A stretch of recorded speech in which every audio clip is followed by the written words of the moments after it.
Pues vamos a iniciar nuestro tema del día de hoy que he titulado Hola, mi Señor. Y quiero hacerles una anécdota. En algún tiempo, Volumen un poco grande, ¿verdad?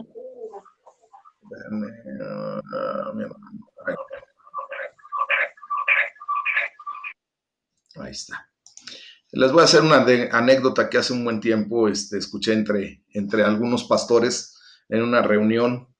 Y uno de los pastores hacía un comentario muy particular. Decía que una de los miembros de su congregación era una señora muy piadosa, de más de 86 años de edad. Y esta mujer la vamos a llamar, eh, para no caer en ningún problema, vamos a poner Gloria. Y la hermana Gloria tuvo que someterse a una cirugía muy crítica. Y obviamente, pues a la hermana Gloria le habían dicho que las posibilidades de sanarse eran muy pequeñas.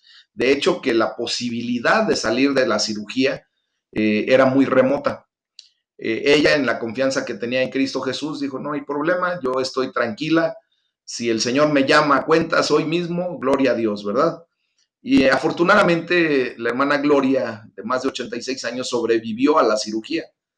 Y al abrir los ojos, después de salir de la condición de la anestesia, al momento de abrir los ojos, una de las primeras cosas que vio fue la imagen muy borrosa del doctor, que estaba vestido obviamente con su bata blanca, su cubrebocas, su cofia, todo lo que normalmente un médico utiliza en el área de quirófano. Y la anciana sonrió y dijo, hola Dios, soy Gloria. El comentario de este pastor es aquello que hizo, pues nada más nos demuestra dos cosas, mis amados. La primera es que mostró la gran humildad de la hermana Gloria, ¿verdad? Pues ella no esperaba que Dios supiera quién era. Y por eso le dice, hola Dios, soy Gloria. Hola mi Señor, soy Gloria, ¿verdad? Y la segunda, pues mostró su absoluta certeza acerca de la resurrección y del lugar a donde iba. Obviamente ella pensó que ya estaba en el cielo, ¿verdad? Este, Eso nos muestra que ella tenía una gran seguridad, una certeza de que en el momento de su muerte, al lugar a donde va a llegar, va a ser a la gloria de Dios. La seguridad de esta mujer acerca de la resurrección se apoya en la piedra angular del cristianismo. Y la resurrección de nuestro Señor Jesús al tercer día es lo que verdaderamente nos da a nosotros la certeza de la resurrección. Y es en donde tú y yo ahora apoyamos nuestra fe. De hecho, es el fundamento de nuestra fe. Entonces, el mismo poder que levantó a nuestro Señor Jesús de entre los muertos, vive ahora en ti y en mí. Y lo voy a dejar para ti solamente. Vive ahora en ti por medio del Espíritu Santo de Dios. Y para eso, pues nada más quiero tocar el tema en Efesios, capítulo 1, versículos del 18 al 23, para apoyar esto que acabo de comentar, para que tengamos, recuerden que la certeza es dada en relación a lo que verdaderamente leemos en la palabra de Dios. Y dice la palabra de Dios, alumbrando los ojos de su entendimiento para que sepan cuál es la esperanza a que Él les ha llamado y cuáles las riquezas de la gloria de su herencia en los santos, y cuál la supereminente grandeza de su poder para con nosotros los que creemos, según la operación del poder de su fuerza, la cual operó en Cristo, resucitándole de los muertos y sentándolo a su diestra en los lugares celestiales. Amén. Esto es lo que fundamenta nuestra fe, mis amados. Es lo que nos lleva a seguir a Jesucristo, ¿verdad? Que un día vamos a ser llamados a cuentas con el Señor, porque escrito está que para el hombre está determinado que un día muera y después de eso el juicio.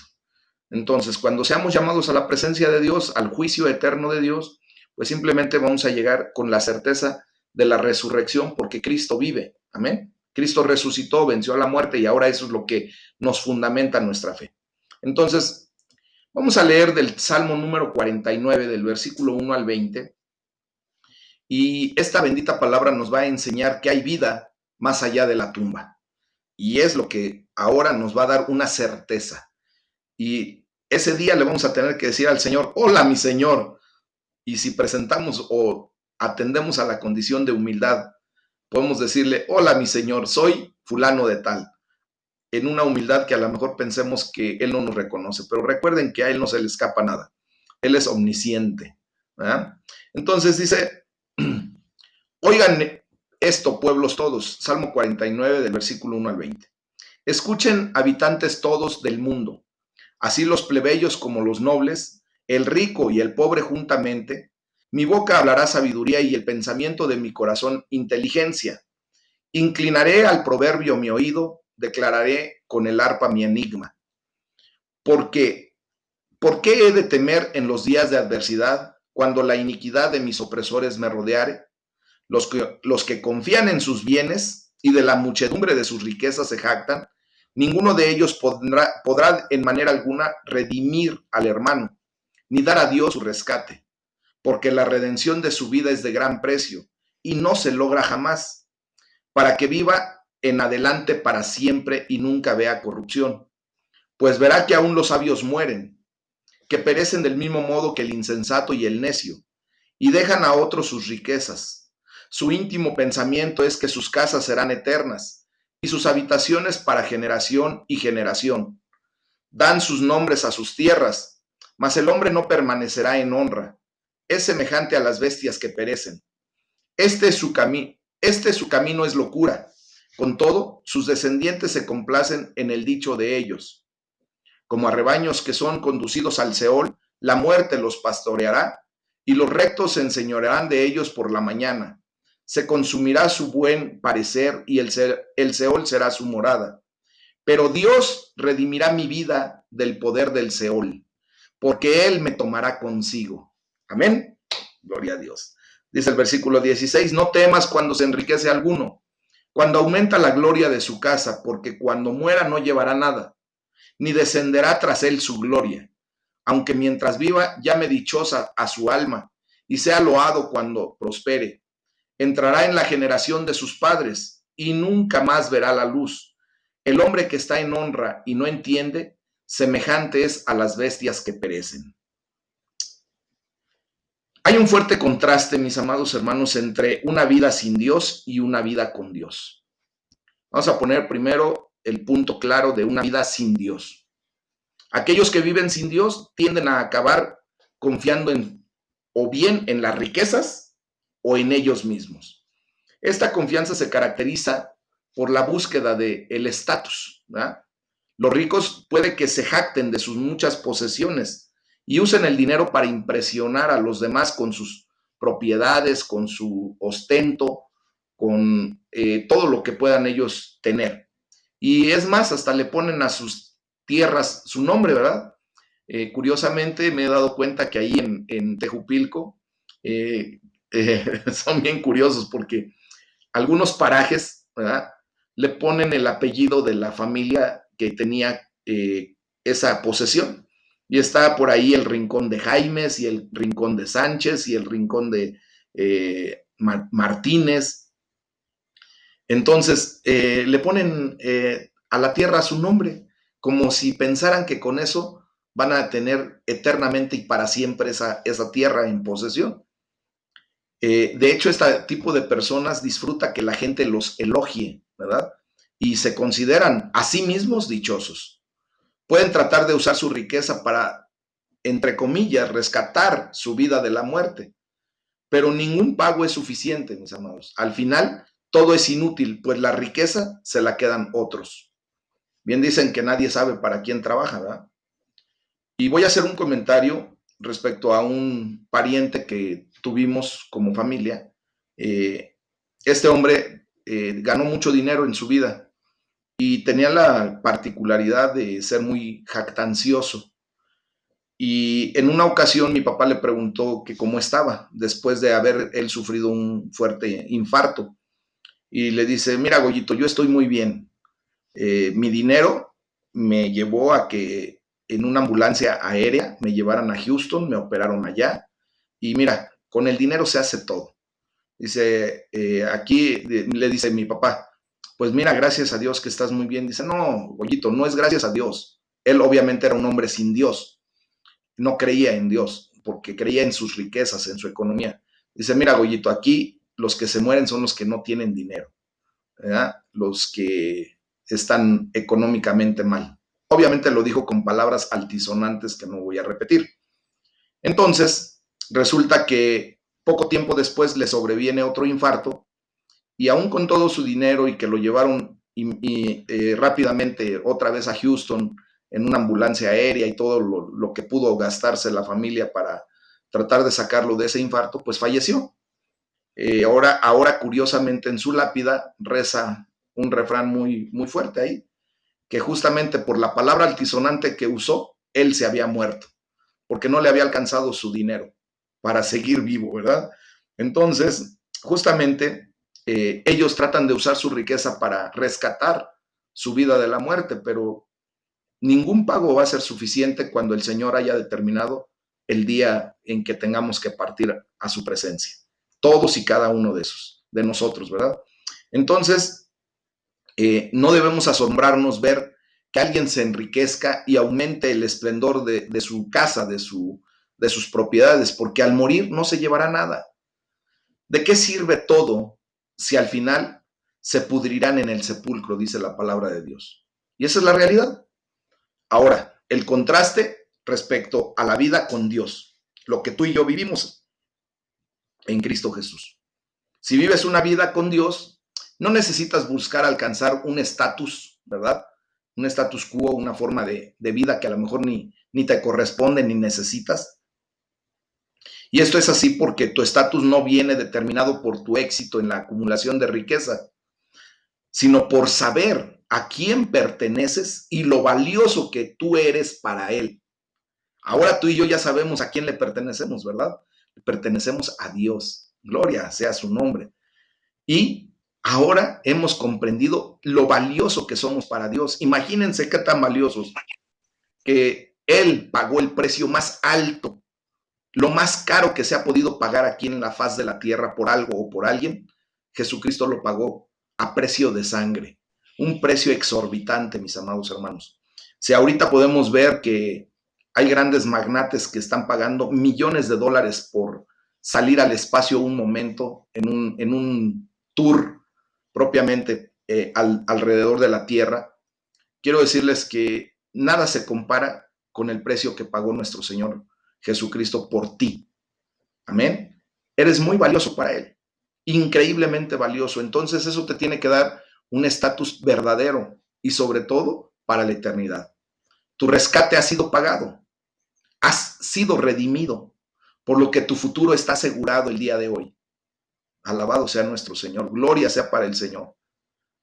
Dice el versículo 15 que puse hasta énfasis cuando lo leí.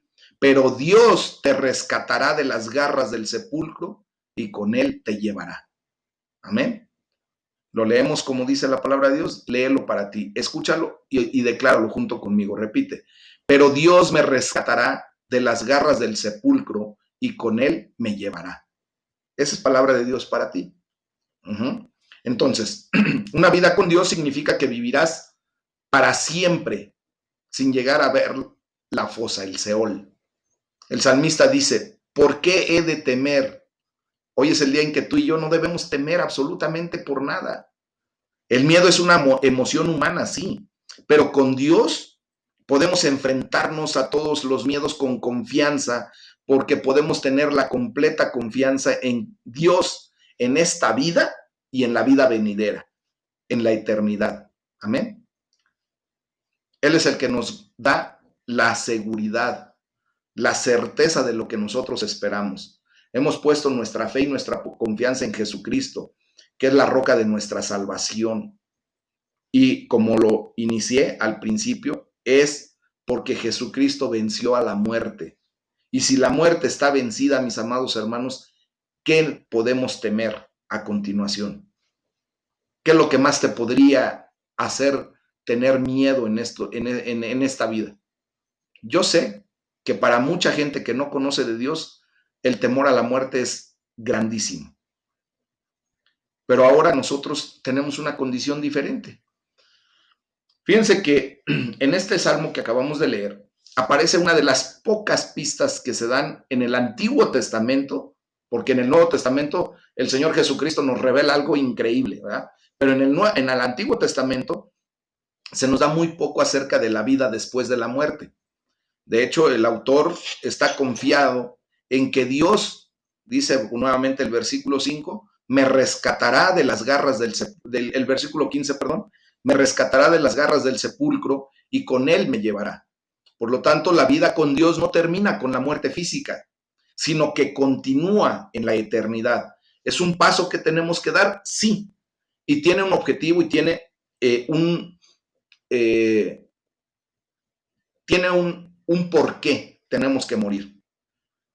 Dice la palabra de Dios que de este cuerpo corrupto, ¿verdad? De corrupción, esta carne que nos lleva muchas veces a caer en las tentaciones, a tener pecado, tiene que quedarse aquí en la tierra, porque de lo corrupto no se puede heredar incorrupción. Por lo tanto, este cuerpo físico va a tener que ser devuelto a la tierra de donde fue tomado. De hecho, hay una aclaración en Génesis, ¿verdad? Que del polvo hemos sido tomados y al polvo volveremos como cuerpo físico. Pero el Señor dice que cuando estemos delante de su presencia, Él nos va a dar un cuerpo glorificado. Un cuerpo, ¿verdad? Que está diseñado en la incorrupción. No puede tener lo que este cuerpo tiene. No puede llevar la condición del pecado hacia la santidad de Dios, hacia lo eterno, hacia la gloria de Dios, hacia el reino de los cielos. Por lo tanto, es un paso que tenemos que dar obligado, porque si no, no podemos llegar al reino de los cielos, mis amados. Entonces, el salmista tiene confianza en esto, aunque no sabía cómo era posible, aunque tú y yo no sepamos cómo va a suceder eso, cómo el Señor nos va a dar ese cuerpo glorificado. Perdón, posiblemente tú te puedas preguntar, ¿y cómo va a ser, no? ¿Quién sabe? Solamente Dios sabe. Pero la fe, la palabra emuná, nos lleva a reconocer lo que dice Hebreos 11:1. Es pues la fe la certeza de lo que esperamos, convencidos de lo que no vemos. ¿Esperamos ciertamente ver cara a cara a Dios? Sí. ¿Esperamos verlo con un cuerpo glorificado como lo prometió el Señor Jesucristo? Sí. ¿Cómo va a ser ese cuerpo? ¿Quién sabe? No lo hemos visto, no lo hemos podido visualizar, pero ciertos estamos, convencidos estamos de que así va a ser. ¿Verdad? Esa es la fe. Entonces la respuesta se revela por medio de la resurrección de Jesucristo. Porque si que Jesucristo resucitó, tú y yo vamos a resucitar, así como Él lo prometió. Y dice la palabra de Dios, Jesucristo dice que Él está preparando nuestra morada para que a donde Él esté, nosotros también estemos. ¿Verdad? Entonces, debemos darle gracias a Dios por el poder de la resurrección que ahora vive en nosotros, que ahora Jesucristo ha ganado para nosotros. Debemos darle gracias a Dios porque nos ha arrancado ya de las garras de la muerte. Y digo ya, aunque todavía estemos vivos en este mundo, pero Él ya nos arrancó de las garras de la muerte y nos llevará con Él. Amén. Entonces, esto nos debe llevar a leer ahora el capítulo 20 y 21 de Lucas, del capítulo 20, versículo 27 al capítulo 21, versículo 4, en donde Jesucristo nos muestra un dato muy particular acerca de que los muertos resucitarán. Y vamos a ver lo que dice la palabra de Dios. Llegando entonces algunos de los saduceos, los cuales niegan haber resurrección, le preguntaron a Jesucristo diciendo, Maestro, Moisés nos escribió, si el hermano de alguno muriere teniendo mujer y no dejare hijos, que su hermano se case con ella y levante descendencia a su hermano. Hubo pues 7 hermanos, y el primero tomó esposa, y murió sin hijos. Y la tomó el segundo, el cual también murió sin hijos. La tomó el tercero, y así todos los 7, y murieron sin dejar descendencia. Finalmente murió también la mujer. Bueno, ya después de 7 maridos, imagínense, ¿no? En la resurrección, pues, hay la pregunta, dicen ellos, ¿de cuál de ellos será mujer? Ya que los 7 la tuvieron por mujer. Entonces respondiendo Jesús les dijo, los hijos de este siglo se casan y se dan en casamiento, mas los que fueren tenidos por dignos de alcanzar aquel siglo y la resurrección de entre los muertos, ni se casan ni se dan en casamiento, porque no pueden ya más morir, pues son iguales a los ángeles y son hijos de Dios, al ser hijos de la resurrección. Pero en cuanto a que los muertos han de resucitar, aún Moisés lo enseñó en el pasaje de la zarza, cuando llama al Señor Dios de Abraham, Dios de Isaac y Dios de Jacob. Porque Dios no es Dios de muertos, sino de vivos, pues para Él todos viven. Amén. Para Él tú y yo vamos a vivir por siempre y para siempre. Por eso le podemos decir, hola Señor. ¿Ah? Respondiéndole a algunos de los escribas, dijeron, maestro, bien has dicho. Y no osaron preguntarle más nada. Entonces él les dijo, ¿cómo dicen que el Cristo es hijo de David? Pues el mismo David dice en el libro de los Salmos, dijo el Señor a mi Señor, siéntate a mi diestra hasta que ponga a tus enemigos por estrado de tus pies. David pues le llama Señor. ¿Cómo entonces es su hijo? Y oyéndole todo el pueblo dijo a sus discípulos, guárdense de los escribas que gustan de andar con ropas largas y aman las salutaciones en las plazas y las primeras sillas en las sinagogas y los primeros asientos en las cenas, que devoran las casas de las viudas y por pretexto hacen largas oraciones. Estos recibirán mayor condenación. Capítulo 21, versículo 1 al 4 dice, levantando los ojos, Jesucristo obviamente, vio a los ricos que echaban sus ofrendas en el arca de las ofrendas. ¿Quién estaba en el arca de las ofrendas, mis amados? Nuestro Señor Jesús. Cuando tú y yo llevamos nuestras ofrendas al alfolí, o sea, al arca de las ofrendas, pues ahí el Señor está viendo lo que verdaderamente nosotros consideramos a dónde está nuestro tesoro. No está viendo lo que echas o lo que dispones, sino más bien con qué corazón vas a depositar tus ofrendas, tus diezmos, todo lo que el Señor ha puesto en tu corazón a hacer. Dice el versículo 2, vio también ahí una viuda muy pobre que echaba allí 2 blancas y dijo, en verdad les digo que esta viuda pobre echó más que todos, porque todos aquellos echaron para las ofrendas de Dios de lo que les sobra. Tú y yo tenemos que aprender a no poner en las ofrendas de Dios, en el alfolí, en nuestros diezmos, lo que nos sobra. Debemos poner lo que Dios ha puesto en nuestro corazón y lo que debemos poner, no lo que queramos. Dios establece un diezmo, que es la 10ª parte de tu ganancia, de lo que el Señor te da en ganancia neta, y una ofrenda, que es la que Dios pone en tu corazón, dar para la obra del Señor, ¿verdad? Entonces dice, mas esta, o sea, la viuda pobre, de su pobreza echó todo el sustento que tenía. ¿Qué mostró esa mujer en ese momento? Confianza, fe, en que aún ella hubiera puesto todo lo que tenía, el Señor le iba a seguir sustentando. Muchas veces, por eso dice la palabra de Dios que donde está nuestro tesoro, ahí está nuestro corazón. Muchas veces no queremos sacar de nuestra cartera, ¿verdad? Lo que debemos pagar en diezmos o en ofrendas, porque pensamos que para la mañana siguiente no vamos a tener que comer, o no vamos a tener con qué pagar la luz o la tarjeta de crédito o el banco, no sé. Ahí está tu fe, ahí está tu tesoro, ¿verdad? Cuando tú estás consciente de que Dios va a seguir sustentando tu vida y Él va a prosperar, Él te va a traer lo que tú necesitas, pues entonces tú debes hacer lo correcto y tan, ¿verdad? Entonces, fíjense bien que aquí la palabra de Dios de Lucas, en Lucas 20 y 21, nos da nuestro Señor Jesucristo una enseñanza muy clara acerca de la resurrección de los muertos. Cuando comenzamos a pensar en la resurrección y la vida después de la muerte, se hace difícil imaginar cómo será. qué aspecto tendrá la gente, qué tipo de cuerpo tendremos, como lo decía yo hace ratito, ¿verdad? Cómo nos relacionaremos unos con otros, seremos todavía vistos como esposo y esposa, hijos y padres. Pues déjenme decirles que algunas veces la gente usa este tipo de preguntas para sugerir que la idea de la resurrección es fantasiosa o hasta incluso absurda para muchos, ¿verdad? Por ejemplo, los saduceos pertenecían al grupo que decía que no hay resurrección.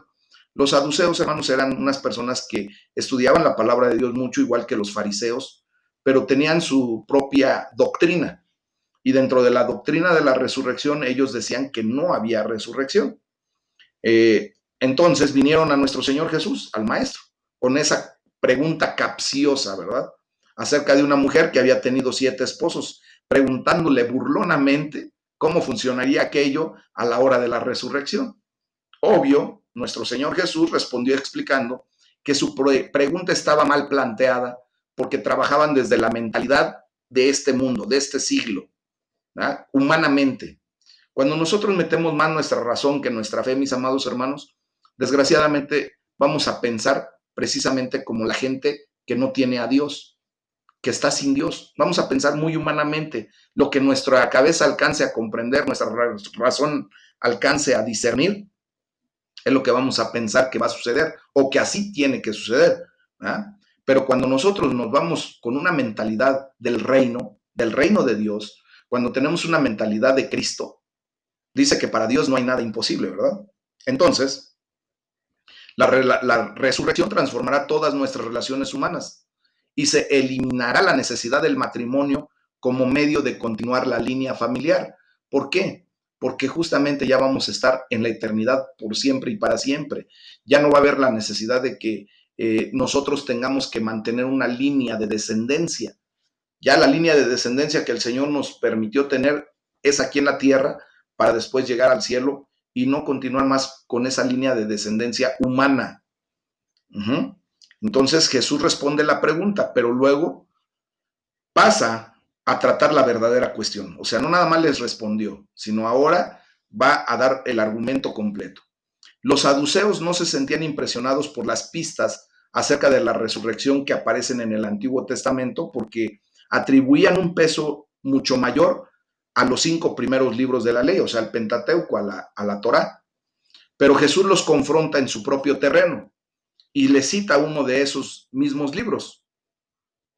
Cuando dice ahí en el versículo 37 y 38 de Lucas, dice, pero que los muertos resucitan, lo dio a entender Moisés, pues llama al Señor el Dios de Abraham, de Isaac y de Jacob. Él no es Dios de muertos, sino de vivos, y en efecto, para Él todos ellos viven. Entonces, nosotros vivimos para Él en todo momento. Jesús deja absolutamente claro que Él creía no solo en su propia resurrección, sino en una resurrección de la muerte mucho más amplia, ¿verdad? A donde vamos a estar incluidos ustedes y yo. Aquellos que resucitan no podrán morir nuevamente, pues serán como los ángeles. Son hijos de Dios porque toman parte en la resurrección de Jesucristo. Amén. Entonces, nosotros, después de nuestra muerte física, no veremos la segunda muerte, que es la muerte eterna, que es la muerte en donde aquellas personas que viven sin Dios y que quieren seguir sin Dios, desgraciadamente van a sufrir la condición de la muerte eterna, en donde va a ser el lloro y crujir de dientes por una eternidad, en el lago que arde con fuego y azufre, en el infierno para pronto. Nosotros, los que nos hemos acogido a la fe en Cristo Jesús, a la salvación y vida eterna que el Señor Jesucristo nos ofrece, pues iremos al paraíso junto con Él, para que donde Él esté, nosotros estemos. Amén. Por supuesto, todo esto, mis amados hermanos, dependía de que Jesús fuera quien decía ser, que fuera verdaderamente el Dios vivo y verdadero que se hizo hombre y que murió por nuestros pecados. Entonces Jesús señala que Él no solo es hijo de David, ¿verdad? Él es el Señor de David. Lo leemos en el de los versículos 41 al 44. Entonces, Él dice, si Jesús es Señor, puedes estar seguro que cuando afirma que los muertos resucitan, resucitarán. Él es el Dios todopoderoso, mis amados. Si de verdad crees en la resurrección, esto tiene que cambiar tu actitud para todo en la vida, incluyendo hasta tus posesiones. Así de sencillo. ¿Por qué? ¿Por qué tiene que cambiar tu actitud para todo en la vida? Porque en primera, verdaderamente vas a experimentar el temor de Dios para glorificarlo, para honrarlo y para desear estar en su presencia por una eternidad. Segundo, ¿por qué tenemos que cambiar nuestra actitud para todo en la vida? Porque podemos ver que nuestras posesiones aquí en la tierra no van a poder ser llevadas a ningún otro lugar. Eso se va a quedar aquí. Por lo tanto, nuestro Señor Jesucristo nos anima a que hagamos tesoros en el reino de los cielos, en donde ni el orín ni la polilla corrompen, ni el ladrón roba, ¿verdad? Ni hurta. Entonces, como tú y yo vamos para la vida eterna en Cristo Jesús, mejor prefiramos, mis amados hermanos, hacer tesoros en el reino de los cielos. ¿De qué manera? Proclamando la palabra de Dios, acercando a la gente a los pies de Cristo, cooperando o aportando para el reino de los cielos, para la extensión del reino de los cielos aquí en la tierra, para que la mayor cantidad de personas puedan conocer del amor de Dios y de la resurrección de Jesucristo y venir a ser salvos para la vida eterna. Eso es lo que tenemos que hacer tú y yo. De nada nos sirve tener una supermansión de lujo, poder gastar aquí lo que queramos, tener un status quo altísimo, que a lo único que nos lleva es a tener muchas preocupaciones, hasta de cuidar lo que tenemos, y eso no nos va a llevar a nada extra. Un día, el día que seamos llamados a la presencia de Dios, todo eso se va a quedar aquí, y lo va a gozar quien se quede aquí, ¿no? Entonces, pero sí podemos hacer como la viuda. Tú y yo somos desafiados a dar generosamente, a no aferrarnos a nuestras posesiones y en última instancia estar dispuestos a renunciar a todo lo que tenemos en esta vida con tal de seguir a Cristo.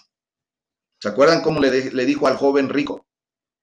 Primero haz los mandamientos. Y el joven rico le dice, Señor, yo todo eso lo he cumplido desde mi juventud. Y le dice, pues entonces ahora ve, vende todo lo que tienes y dalo a los pobres, toma tu cruz y sígueme. ¿Ah? Y en otra de las afirmaciones que hace nuestro Señor Jesús, ¿cómo nos dice? Si quieres verdaderamente venir en pos de mí, niégate a ti mismo, toma tu cruz y sígueme. Entonces, tenemos aún más una perspectiva mayor, completamente diferente en esta vida. Hay verdadera esperanza a la hora de enfrentarnos a la tragedia de la muerte física, porque esta vida es solamente el principio, mis amados hermanos. Lo que nos espera es una vida eterna. Y la gloria sea para el Señor, porque vamos a estar con papá, dándole la gloria, la honra, cantando con los ángeles, cantando con todos los hermanos en Cristo, todos aquellos que van a salvación y vida eterna, adorando el nombre de Dios por siempre y para siempre, teniendo una comunión plena con Dios Todopoderoso, con los hermanos, haciendo una coinonía increíble. Amén. Y entonces, es a lo que somos llamados, mis amados. Esta vida es solo el principio. Vamos a darle gracias a Dios y muchísimas gracias a Dios porque Él murió por nosotros. Y eso, cuando vino Él a la resurrección, al vencer la muerte, pues ahora nos ha dado no solamente la muerte vencida, sino ahora nos ha dado vida eterna. Gracias hay que darle por la asombrosa esperanza que tenemos por medio de su resurrección, mis amados. Gracias porque el mismo poder que levantó a Jesucristo de la muerte, pues nos va a levantar a ti y a mí, a todos nosotros también. Amén. La gloria sea para nuestro Señor. ¿Qué les parece este tema? Yo sé que es un tema muy especial, muy padre, porque ahora tenemos esperanza de vida eterna. Tenemos la gloriosa noticia de que si Cristo vive, tú y yo viviremos. Amén. Y por eso un día le vamos a decir cara a cara, hola, mi Señor, soy fulano de tal. Y Él te va a decir, bien, mi buen siervo fiel. En lo poco fuiste fiel, en lo mucho te pondré. Entra al gozo de tu Señor. Amén. Bueno, pues con esto terminamos el devocional del día de hoy, mis amados.